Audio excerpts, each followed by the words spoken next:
C'est sur cet espace d'une superficie d'environ 32 mètres carrés que se réalise le projet de construction d'un grand marché public moderne à Dabondi. Ce supermarché ultramoderne sera composé de 600 magasins avec un aménagement voirie parking, toilettes, des dispensaires et autres salles de prière. À cela s'ajoutent des places assises pour les vendeuses et vendeurs. Financé à hauteur de 50 millions de dollars US par l'État guinéen, ce projet sera exécuté dans un délai de 18 mois. Les travaux sont confiés à l'entreprise Sokoba. La société Sokoba est fière de pouvoir exister ces projets et nous espérons d'ici 18 mois que le quartier d'Abondi aura un marché moderne, conformément à nos engagements auprès du professeur Alpha Condé.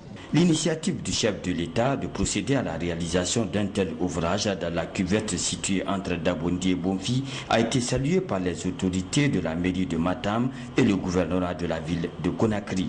Les travaux de ce marché moderne sont prévus pour 18 mois. La réalisation de ces infrastructures permettra aux futurs occupants des lieux d'avoir des installations confortables et de vaquer à leur activité économique dans l'ordre de la sécurité. C'est donc pour nous, honorables invités, l'occasion de remercier le chef de l'État d'avoir initié ce grand projet pour les populations et surtout de rassurer les investisseurs de son soutien pour son exécution correcte et dans les délais prévus.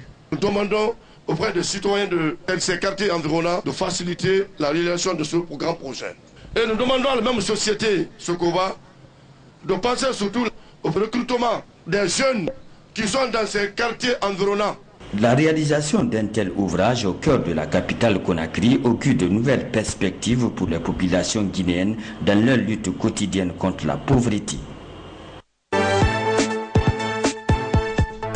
Cette délégation, composée de plus de 50 personnes, a tenu d'abord à adresser ses remerciements au président de la République du Rwanda, Paul Kagame, pour avoir eu l'initiative, avec l'ancien Premier ministre britannique Tony Blair, de mettre en place l'Africa Governance Initiative, AGI, un organisme visant à la promotion de la gouvernance en Afrique. Elle a indiqué au chef de l'État rwandais que cet organisme a permis de renforcer et de promouvoir la bonne gouvernance, l'économie et le bien-être de la population à travers le développement des capacités institutionnelles et humaines, comme le souligne ici le directeur général de l'Africa Governance Initiative, Nick Thompson. Nous avons échangé sur divers points, notamment le 5e anniversaire de l'existence de l'Africa Governance Initiative. Nous avons débuté nos activités au Rwanda sous l'initiative du gouvernement du Rwanda de promouvoir la bonne gouvernance. Pour nous, il était très important de revenir au lieu où nous avons débuté nos activités. Nous avons alors rencontré le président de la République du Rwanda pour échanger sur divers sujets qui ont marqué notre partenariat. Le président de la République, Paul Kagame, a tenu à adresser ses remerciements aux agents de l'Africa Governance Initiative pour le travail accompli dans l'amélioration du bien-être de la population du Rwanda et celle de l'Afrique en général, et leur a promis le soutien indéfectible du Rwanda dans l'accomplissement de leur mission. Comme le souligne ici le ministre des Finances et de la Planification économique, l'ambassadeur Claver Gatete.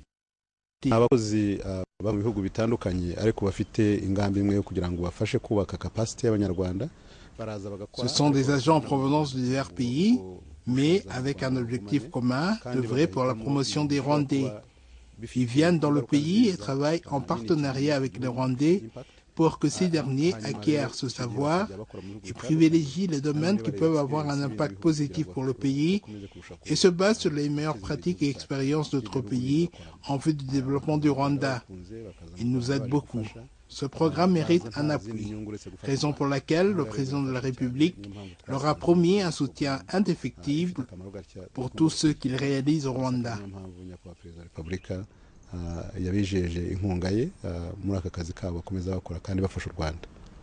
Les agents de l'Africa Governance Initiative sont au Rwanda depuis dimanche dernier dans une retraite annuelle au cours de laquelle ils échangent sur leurs activités menées dans différents pays.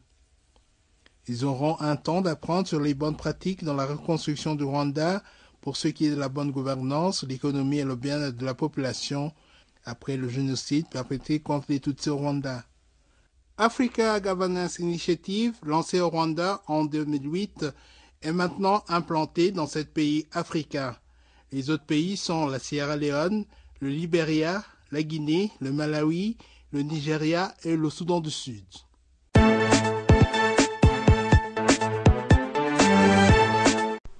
Dans une préfecture marquée par l'agriculture de subsistance et le sous-emploi, quel rôle jouent les structures de microfinance en milieu rural? L'octroi de crédit, c'est l'activité principale de notre institution. Après ça, nous faisons la collecte de l'épargne. Et en plus de ça, on fait aussi le transfert domestique, c'est-à-dire le transfert d'argent à l'intérieur du pays. Une de nos difficultés, aujourd'hui nous avons au niveau de la caisse 61 millions en retard. Donc j'invite tous ces retardataires de s'acquitter pour que nos relations puissent continuer. À Koya, les premiers crédits accordés aux demandeurs commencent à améliorer les conditions de vie dans les ménages. J'apprécie très bien la caisse de Koya parce que moi, en fait, tous mes mouvements sont axés vers la caisse de Koya. Je viens, je dépose, je fais des retraits sans problème. Depuis que la caisse est créée à Koya, ça nous arrange beaucoup. On fait des crédits et nous épargnons aussi. Ça nous soulage. On veut que la caisse soit plus grande ici.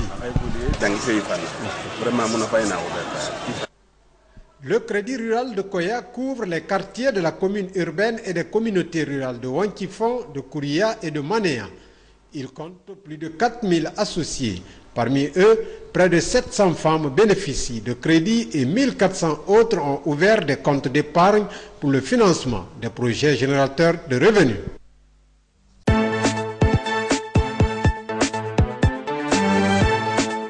Financé à hauteur de 10 millions de francs comoriens, ce don est composé des crépines, des conduites, groupe motopompe diesel, une unité de coagulation, une unité de filtration, une unité de chloration et des accessoires. Ce don permettra au personnel de renforcer les capacités du Centre des opérations de secours et des protections civiles, COSEP, à faire face aux urgences, plus particulièrement les catastrophes naturelles. Cette initiative fait suite aux inondations du mois d'avril 2012, des inondations qui avaient affecté presque les îles de l'archipel des Comores, en particulier ici à la Grande Comore, la région centre, Moroni jusqu'à Vouvouni et le Hambou, et qui avait comme conséquence, vous le savez, l'unique puits alimentant la ville, l'agglomération de Moroni, a été complètement submergé par le flot, et comme conséquence, l'agglomération de Moroni a été privée d'eau. Cette unité permettra, dans les situations d'urgence, d'aller pomper des eaux brutes, des eaux rouges, sales, et les traiter par voie de coagulation, de filtration et de chloration, et par la suite le distribuer par des bornes fontaines mobiles. Ça nous servira à apporter assistance à des populations démunies, notamment en termes d'approvisionnement en eau potable.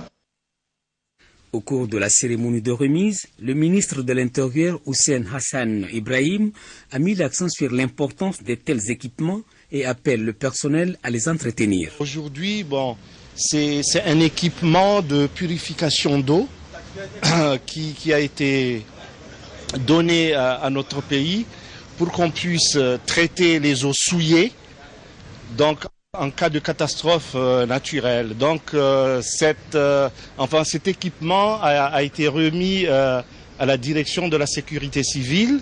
J'espère qu'ils en sauront faire un bon usage.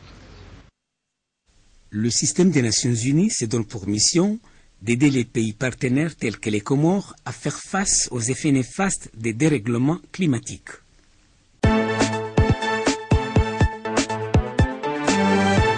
Pendant 3 jours, le nouveau membre du bureau politique PDG nommé lors du dernier congrès du Parti démocratique gabonais pour le compte du canton Vézé, district de Meyoké, département d'Untem Habitam, Charles Mvela a eu d'intenses échanges avec les militants de sa section A au cours des multiples causeries avec les 10 militants de Koumedoum, Mekomo et Sandom, en passant par Ebang, Ascendom et autres. La sensibilisation sur la biométrie, l'enrôlement et ses avantages comparativement à l'ancien système d'élection a été au centre des échanges.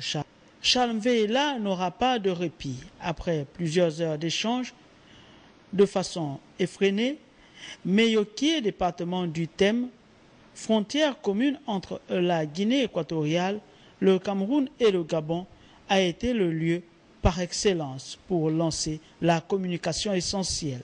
En homme de défi, Ali Bongo Ondimba sait bien que sa place dans l'histoire dépendra largement de son aptitude à faire en sorte que son projet de société pour le Gabon, l'avenir en confiance, aille à son terme et devienne réalité. Cette réalité prend corps à partir de 2016. Tous les voyageurs du train y croient et sont prêts à partir. Et vous, camarade Ali Bongo Ondimba, accepterez-vous cette invitation que nous nous faisons aujourd'hui de porter le flambeau de notre grand parti lors des élections de 2016? C'est pour cela que nous disons 2016, c'est maintenant. L'initiative qu'a pris le camarade Charles Mvela, membre du bureau politique du PDG dans le canton de Meyoké, elle est porteuse de plein d'espoir dans la mesure où aujourd'hui, par rapport aux différentes réalisations que le distingué camarade président Ali Bongo Ondimba a déjà pu faire depuis son accession à la magistrature suprême du pays, on pense quand même que, bon, écoutez, il faut quand même que les différents camarades puissent penser dès aujourd'hui à 2016. Par ses multiples signatures d'adhésion, Charles Mvela pose ici une marque importante qui sera le socle de la reconquête de ce canton par sa formation politique, le PDG.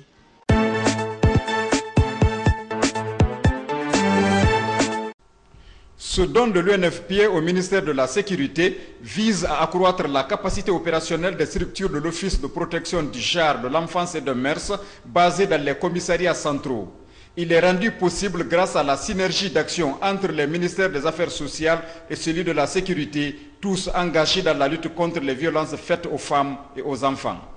Ces équipements, d'un coût global de 45 000 $, nous souhaitons qu'à la fin de l'année, que nous puissions voir des indicateurs au niveau donc des différents commissariats qui auraient reçu ces équipements pour justifier en fait l'expansion de cette initiative. Je suis donc rassuré que ces équipements contribueront au renforcement de la capacité opérationnelle des services de sécurité à travers l'Office de protection du genre, de l'enfant et des mœurs. C'est pourquoi je voudrais inviter les structures bénéficiaires à faire un bon usage de ces équipements dans l'intérêt supérieur des couches vulnérables de notre pays, que sont les femmes et filles et les enfants. Je voudrais ensuite vous remercier pour cette volonté exprimée d'accompagner le département de la sécurité dans sa mission régalienne de protection des couches vulnérables de notre pays, que sont les femmes et les enfants.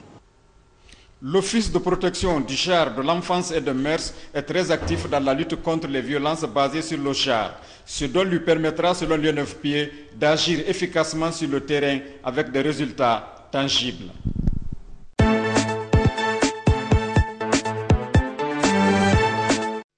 Ce congrès international de 5 jours a été lancé officiellement par la première dame du pays, Madame Jeannette Kagame. Il regroupe les femmes et filles de l'église adventiste du 7e jour, Mifé Monsigle.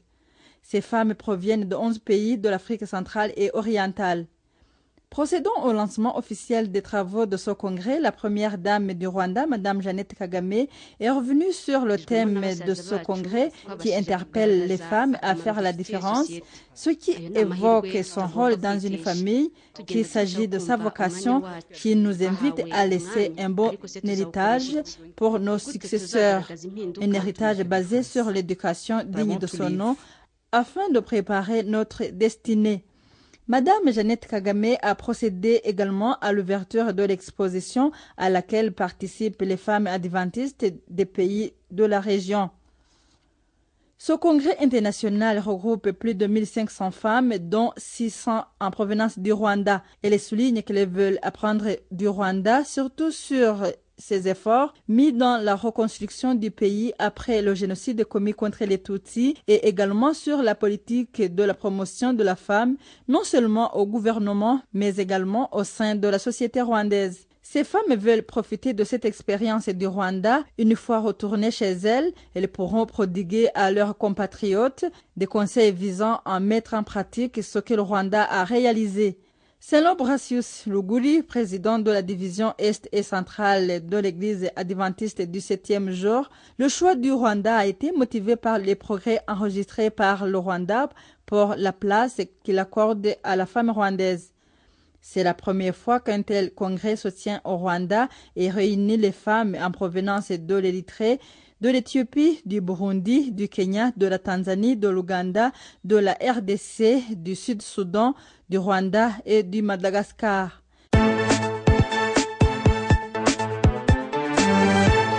Le ministère de l'administration locale a signé ce mercredi les contrats de performance pour l'exercice 2013-2014 avec les institutions affiliées à ce ministère. Cette activité intervient après la signature des contrats de performance entre ce ministère et les districts du pays ainsi que la ville de Kigali. Le ministre de l'administration locale, James Musoni, a indiqué que la culture de travail sur base de contrats de performance accélère le développement du pays.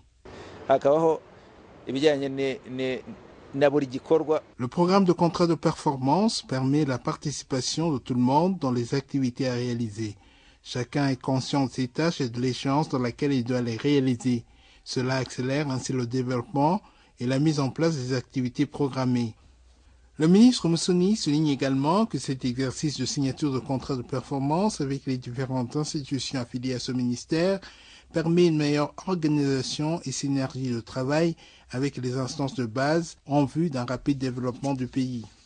Le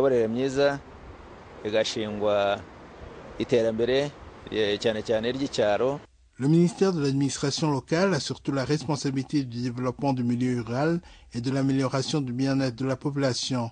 Ces institutions entrent dans cette droite ligne pour aider les instances de base à mettre en pratique les programmes du gouvernement. Les responsables des institutions affiliées au ministère de l'administration locale reconnaissent aussi que la signature des contrats de performance permet de travailler en équipe en vue du développement du pays et de l'amélioration des conditions de vie socio-économique de la population. Écoutez plutôt le directeur général de l'Office rwandais de gouvernance, le professeur Anastase Chaka. Travailler sur base de contrats de performance revêt une importance capitale, car cela permet de bien faire la planification des activités, de travailler avec un objectif et de promouvoir cette spécificité de travail que le Rwanda s'est doté pour accélérer le développement. Les institutions affiliées au ministère de l'administration locale utiliseront au cours de cette année fiscale qui a débuté le 1er juillet 2013 et qui ira jusqu'au 30 juin 2014, un budget total de plus de 76 milliards de francs rwandais.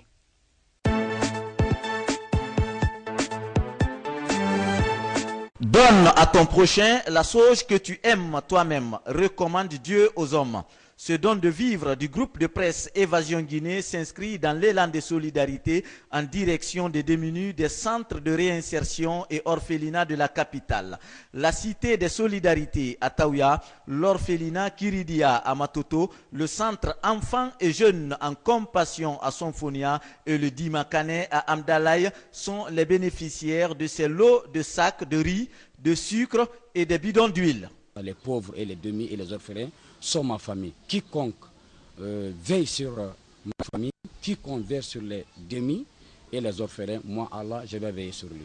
Donc c'est ça, le groupe Évasion voit votre fort, votre bravité, votre courage. C'est pour cela que nous sommes là aujourd'hui, pour vous encourager. Ce don d'Évasion Guinée arrive à quelques jours de la fête du Ramadan. Les bénéficiaires saluent. J'invite les opérateurs économiques nantis et le gouvernement de penser aux couches vulnérables. Pas en ce mois saint de Ramadan seulement, mais pendant la période de soudure, surtout pendant cette saison pluvieuse.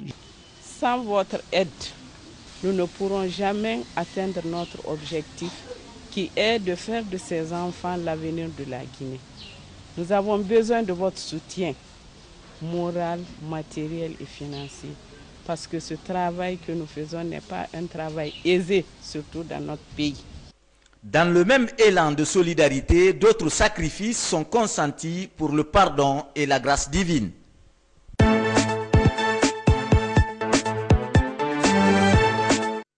Quand l'aéroport international Jomo Kenyatta de Nairobi au Kenya a été ravagé par l'incendie ce matin, des compagnies aériennes ont annulé et suspendu les vols qui étaient prévus au cours de cette journée.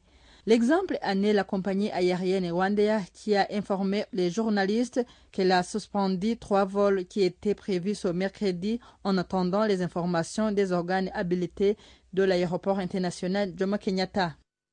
On attend que l'aéroport soit réouvert pour qu'on puisse savoir exactement si on peut opérer notre dernier vol, c'est-à-dire celui du soir, ou bien l'annuler aussi et avoir tous les 3 vols de cette journée annulés et communiquer aux passagers que nous pouvons les mettre sur les vols des jours suivants, ou bien pratiquement essayer de convenir avec eux la meilleure façon pour essayer de rétablir la situation à son cours normal. Pour le moment, la direction de Rwandair indique qu'elle va négocier avec les passagers qui avaient déjà acheté les tickets sur la possibilité de reporter leur vol pour un autre jour ou bien leur rembourser de l'argent. La compagnie aérienne Rwandair a fait savoir que 17 passagers devraient quitter Kigali à destination de Nairobi, alors que 30 autres s'apprêtaient à quitter Nairobi pour venir à Kigali. D'ordinaire, la compagnie Rwandair effectue 3 vols par jour Kigali-Nairobi.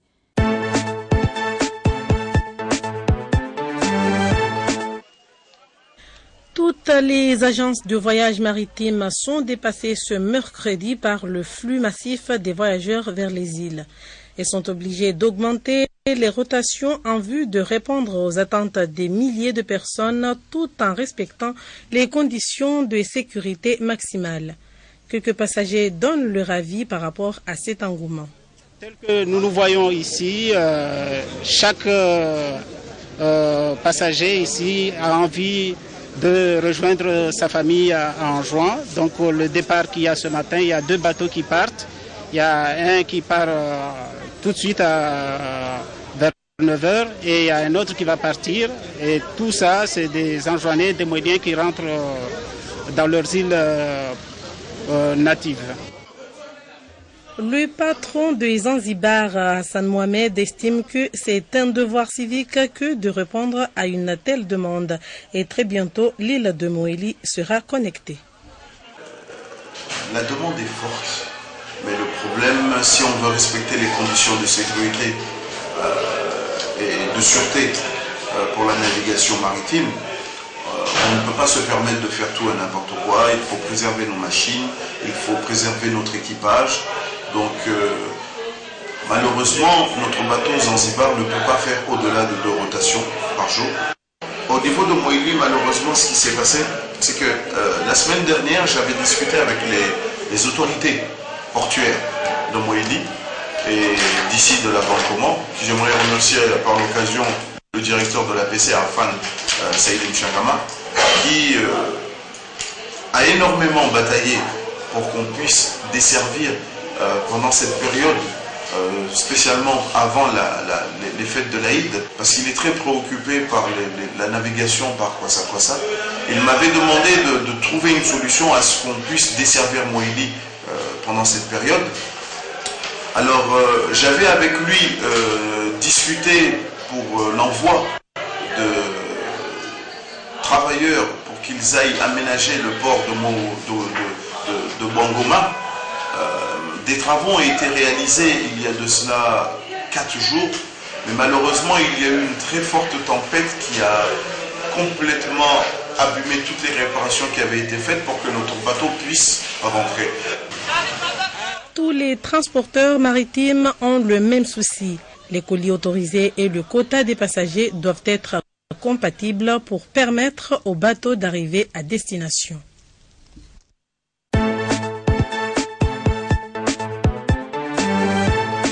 Les éleveurs et agriculteurs comoriens ont aujourd'hui plus de possibilités de traiter leurs animaux ou leurs plantes en dépit des nouvelles maladies qui font leur apparition en Ngazidja.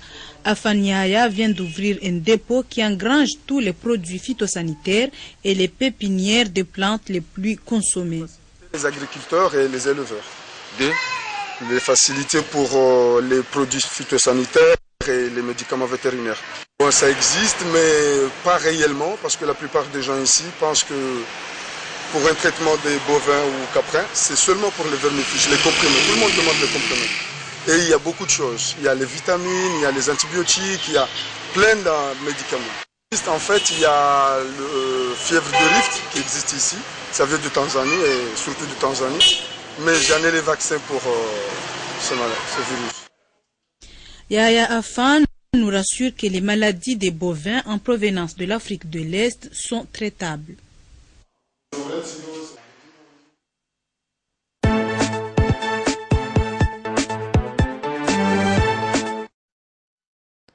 Une semaine après le lancement du processus d'enrôlement des électeurs en vue de la constitution d'un fichier électoral biométrique, les membres de l'Union des forces pour l'alternance, une frange de l'opposition gabonaise, ont entrepris de visiter quelques centres d'enrôlement en vue de s'enquérir du déroulement du processus d'enrôlement à Libreville.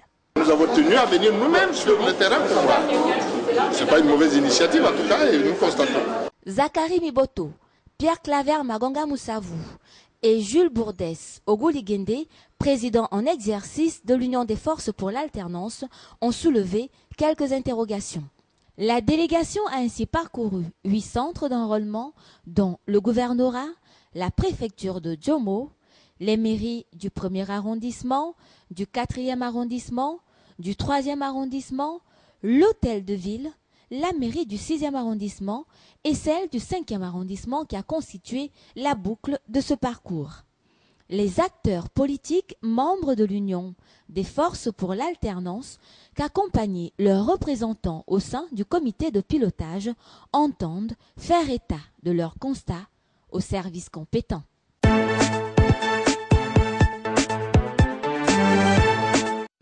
L'envoyé spécial du Premier ministre de la Nouvelle-Zélande, Amanda Ellis, est allé remettre un message du gouvernement néo-zélandais au président de la République Ali Bongo Ondimba. La Nouvelle-Zélande sollicite le soutien de la République gabonaise pour sa candidature pour un siège non permanent au Conseil de sécurité des Nations Unies. Et je suis là en tant qu'envoyé spécial de mon Premier ministre de la Nouvelle-Zélande, Mr. John Key, pour tisser et approfondir les liens bilatéraux entre la Nouvelle-Zélande et le Gabon. Également, la Nouvelle-Zélande pose sa candidature pour un siège non permanent au sein des Nations Unies pour le Conseil de sécurité. Et vu que le Gabon a servi dans cette capacité très récemment, avec une réelle distinction, la Nouvelle-Zélande est là pour écouter et pour apprendre de l'expérience du Gabon également. Elle a saisi également cette opportunité pour évoquer avec le chef de l'État Ali Bongo Ondimba plusieurs sujets d'intérêt commun et surtout la possibilité pour les deux pays d'accroître les échanges dans les domaines de la formation professionnelle et du Gabon bleu.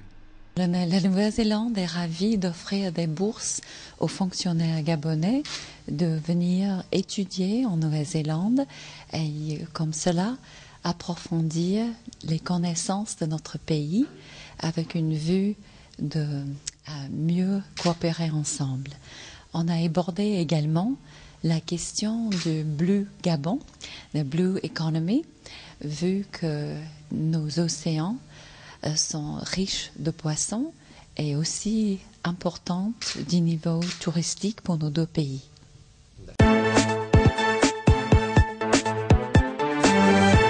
Lancée par le gouverneur de la province, Mutinga Kebila, cette opération d'enrôlement biométrique des Gabonais en âge de voter connaît un certain engouement des populations qui font le déplacement des centres de Lambaréné. Madame Rose Francine Rogombe, présidente du Sénat et sénateur du premier arrondissement de la commune de Lambaréné, s'est prêtée à cet exercice d'identification et d'enrôlement en se déplaçant personnellement au centre du premier arrondissement, sis à la mairie centrale. Un devoir citoyen et civique rempli par la première responsable politique de la province, montrant ici le bon exemple et la voix aux populations qui se font enrôler dans le calme et la sérénité. Rappelons que lors de ces dernières rencontres avec les populations de Lambaréné, Mme Rose Francine Rogombe n'avait de cesse d'interpeller ses concitoyens à se rendre massivement dès le début des opérations d'enrôlement biométrique, tout en expliquant son importance, son impact et ses enjeux politiques, économiques et sociaux. Notons que la ville du Grand Blanc, capitale provinciale de la province du Moyen-Ogooué, compte 2 centres d'enrôlement biométrique, au premier arrondissement à la mairie centrale et au deuxième arrondissement à la mairie d'Isaac. Cette opération durera 45 jours et permettra d'identifier un individu à partir de ses caractéristiques physiques et physiologiques pour l'établissement d'une liste électorale fiable et sécurisée au Gabon.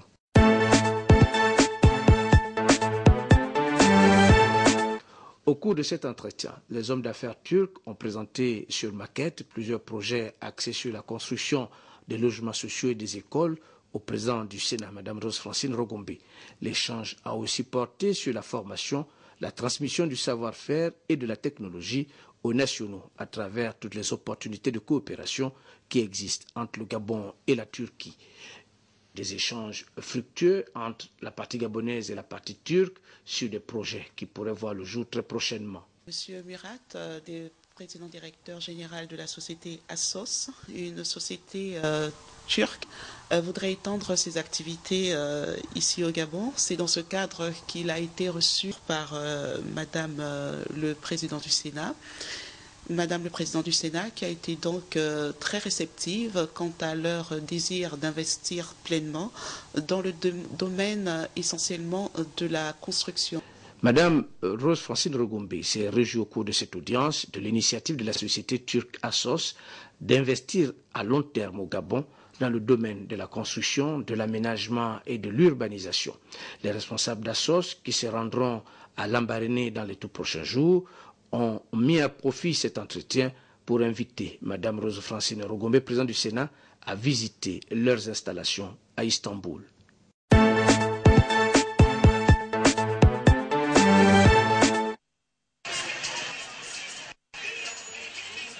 Nuit et jour, la capitale grouille de monde en cette fin de semaine du mois sacré de Ramadan. Certaines rues sont envahies par des marchands ambulants ou des jeunes qui veulent être tirés à 4 épingles à l'occasion de la fête de rupture du jeûne s'y retrouve.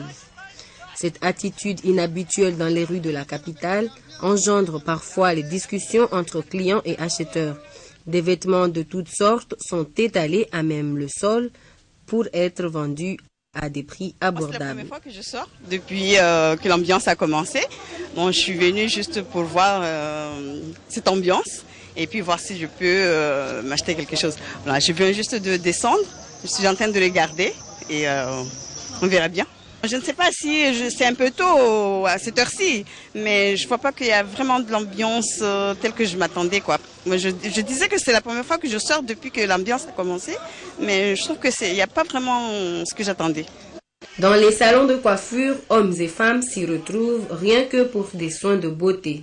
De la station feeling à Volo-Volo, toutes catégories confondues s'entrecroisent pour la course à des boubous ou bonnets, dernier cri pour la fête, considérée comme étant fête des enfants. Dans le même temps, bien des gens font le tour de la rue pour se faire plaisir au milieu d'une immense foule venue de 4 coins de Ngazidja. Moi je suis plutôt là pour regarder l'ambiance, regarder les gens, ça fait plaisir, on rencontre plein de monde. Et puis c'est aussi un bon moment, c'est pendant la soirée, donc il fait pas chaud.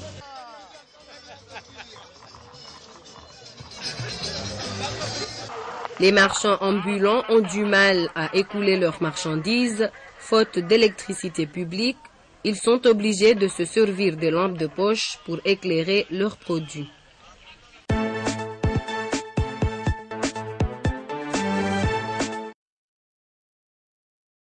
Réglementer les activités de collecte, de commercialisation et de l'exploitation artisanale des rebuts ferreux, communément appelés la ferraille et non ferreux, c'est le sens à donner à la signature ce matin de l'arrêté paraphé par les ministres de l'Industrie et des Mines, Régis Simongo, du Commerce, Fidèle Mengue Mengwa, et de l'Économie, Luc Oyubi.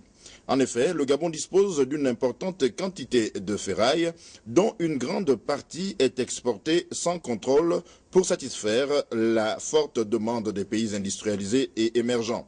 Cet arrêté permettra donc à la Direction générale du commerce de réguler les activités des opérateurs. Les promesses sont grandes.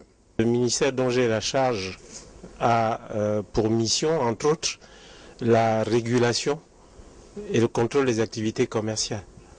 À partir du moment où l'arrêté que nous avons signé ce matin porte sur la commercialisation des déchets de fer, nous sommes forcément impliqués. Et c'est un marché important, comme on l'a indiqué tout à l'heure dans la présentation qui nous a été faite. Donc il appartient à notre ministère de regarder de près, de suivre de près tout ce qui va se faire désormais dans ce secteur-là. Notre intérêt, c'est pour développer les activités industrielles. Vous savez, dans le cas de la politique du chef de l'État, au niveau du COP, nous avons des installations de certaines industries dans le domaine de la métallurgie pour la production de l'acier. Et pour le démarrage de ces activités au niveau du COP et même ailleurs, il fallait absolument que l'État puisse réglementer les activités de collecte en ce qui concerne ces métaux ferreux et non ferreux. Alors c'est arrêté, maintenant les entreprises en question pourraient démarrer rapidement dès cette année, pour les autres l'année prochaine. Donc ça permet déjà à la fois de booster les activités industrielles, de permettre de niveler vers le bas le coût des matériaux de construction en ce qui concerne la ferraille, et surtout de créer des opportunités en ce qui concerne le transport de ces matériaux, en ce qui concerne la collecte. Tout cela devrait permettre d'avoir un impact considérable en ce qui concerne l'emploi des Gabonais. Au niveau de l'industrie aussi, les promesses de cet arrêté sont énormes, avec la création dans un tout proche avenir de 3 unités de récupération et de recyclage de la ferraille sur le territoire national. Nous avons déjà certains opérateurs qui attendaient cet arrêté au niveau de la zone spéciale de Coq, particulièrement la Sofergab et la Sogamatec, qui avec cet arrêté devraient maintenant démarrer leurs activités rapidement. En ce qui concerne la Sofergab, elles devraient démarrer avant la fin de l'année, ce qui devait renforcer l'offre en matière donc, de ferraille au niveau du Gabon. En dehors de cela, nous avons d'autres opérateurs, un opérateur mauricien qui est intéressé pour s'installer dans la zone de Kango, avec un objectif plus ambitieux, puisque la production prévue est de 50 000 tonnes. La réglementation sur les rebuts ferreux et non ferreux ouvre donc des portes pour la réduction des coûts de matériaux de construction, cheval de bataille du gouvernement, ce qui, par ailleurs, rentre dans le droit fil du schéma directeur national des infrastructures qui impose un quasi-doublement des capacités de production de matériaux de construction.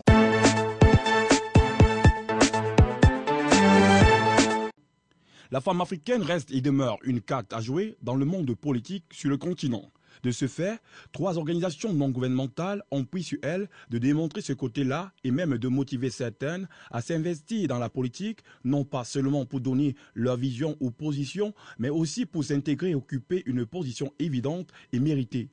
Les législatives et municipales étant en cours, les campagnes sont donc à l'ordre du jour. De nombreuses citoyennes veulent bien y participer, mais font face à de nombreuses difficultés.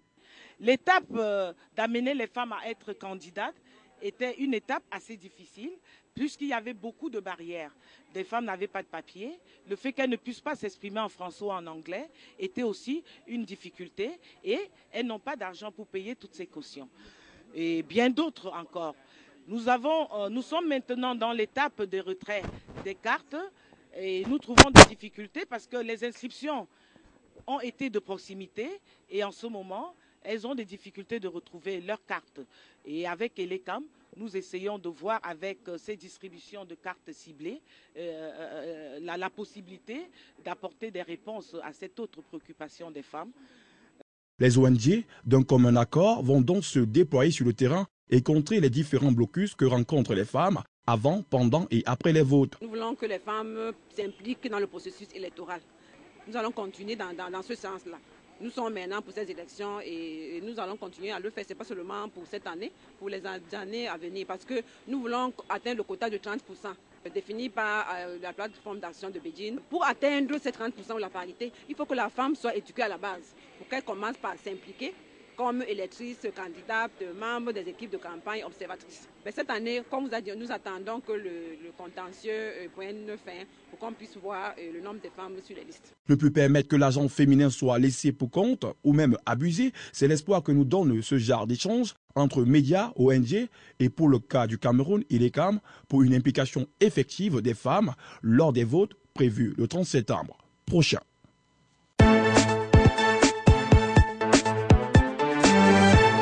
La communauté camerounaise et celle de Douala en particulier s'est rappelée de ses héros et martyrs durant la période allant du 3 au 8 août.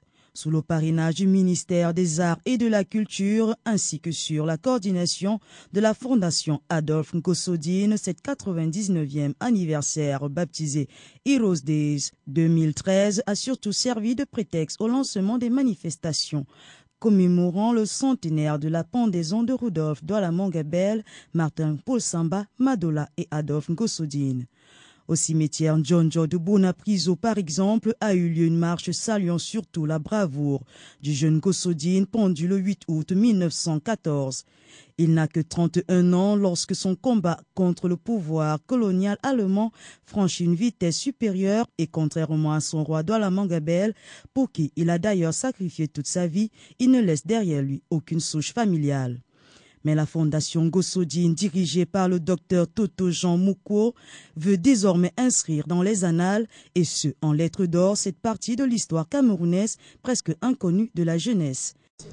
Eh bien, ce qu'on célèbre aujourd'hui, c'est la 99e commémoration de la pendaison de Rudolf Douala Mongabel, Adolphe Ngossodine, Martin Paul Samba, Madola et tous les autres qui ont été condamnés en 1914 par les Allemands. Ici, vous vous trouvez dans le site du cimetière de Ndjonjo. Aujourd'hui, nous avons été déposer des gerbes de fleurs au lieu de la pendaison, à Bonandjo, et puis au caveau royal à Bonandjo toujours, de Douala Mongabel. Ici, vous vous trouvez dans le site dédié à Adolphe Ngossodine. Afin que nul ne l'oublie et que les actes qu'ils ont posés dans leur vie pour que le Cameroun soit une nation libre et de dignité servent d'exemple, de repère et de référence pour la jeunesse. Par ailleurs, la Fondation Ngossodine voudrait inscrire l'histoire de ces héros dans toutes les formes d'écriture, notamment l'art plastique. Elle entend ainsi ériger un monument de l'histoire à cet effet.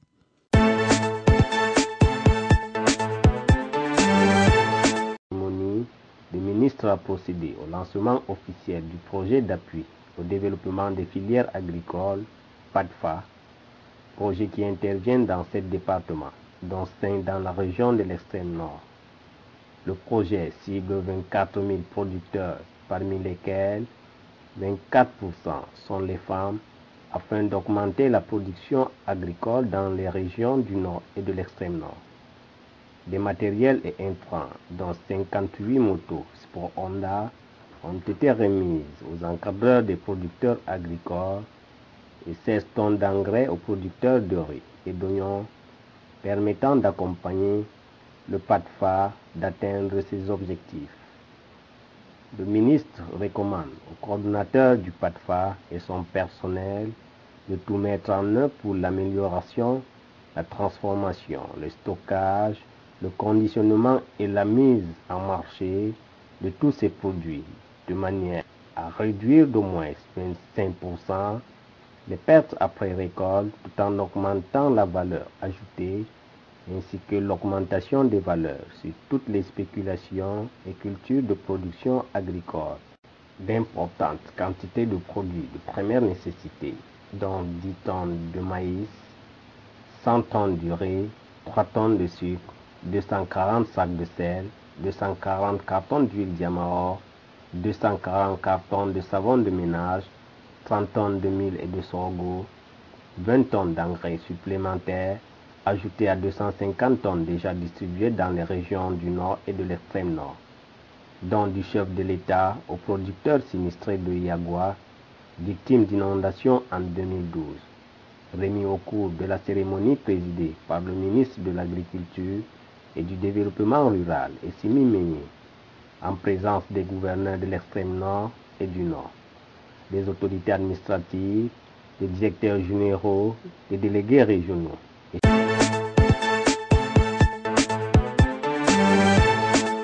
Le ministre de la Défense, dans le souci de rendre les unités de la gendarmerie opérationnelles, venait de doter la gendarmerie de Mbouda à l'ouest Cameroun de matériel roulant. C'est ainsi que les éléments de la compagnie de Mbouda, conduits par le commandant Awan Messila Gérard, multiplient les assauts tous les jours afin de bannir la grande criminalité qui a repris son cours dans cette partie du pays. 2 jours après l'arrestation des trafiquants du chanvre indien, c'est le tour de ces 2 malfrats qui viennent de tomber dans les filets de la gendarmerie de Mbouda.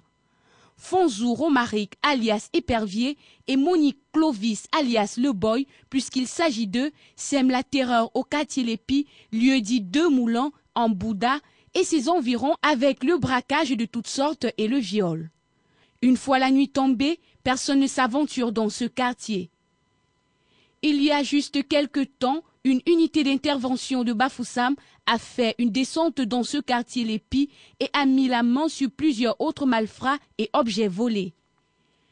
Les enquêtes ouvertes après le cambriolage du domicile de Tchinda David dans la nuit du 31 juillet 2013 ont permis de mettre la main sur ces 2 suspects qui ont donné du fil à retordre aux éléments de la gendarmerie, notamment de nombreuses résistances.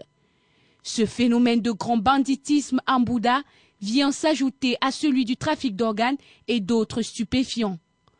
Après la perquisition au domicile de ces 2 suspects, plusieurs objets volés ont été découverts, notamment des téléviseurs, postes radio, ordinateurs, machines à coudre, etc.